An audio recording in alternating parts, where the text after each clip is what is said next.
భార్య గర్భంతో ఉన్నప్పుడు గర్భ సంస్కారములు చేస్తారు.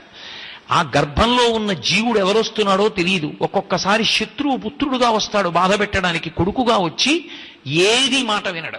తండ్రిని ఏడిపించడమే వాడికి ప్రయోజనంగా వస్తాడు. శత్రువు కొడుకుగా వస్తాడు. లోపల ఉన్న జీవుడు ఏ సంస్కారంతో వస్తున్నాడో తెలియదు కాబట్టి వాణ్ణి సంస్కరించడానికి గర్భ సంస్కారములు వచ్చాయి. గర్భ సంస్కారములన్నీ చెయ్యకపోతే, అలా చెయ్యనప్పుడు కనీసం శ్రీరామాయణాన్నంతటిని వింటారు. శ్రీరామాయణం అంతా వింటే గర్భిణి స్త్రీ ఆమె సమస్త సంస్కారములను పొందినట్టు.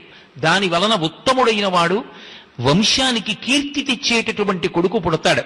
అథవా అది కూడా చేయకపోతే బాలకాండలో చెప్పినటువంటి షణ్ముఖోత్పత్తి, శ్రీమద్భాగవతంలో ఉన్నటువంటి దశమస్కంధంలోని కృష్ణలీలలు వినమన్నారు.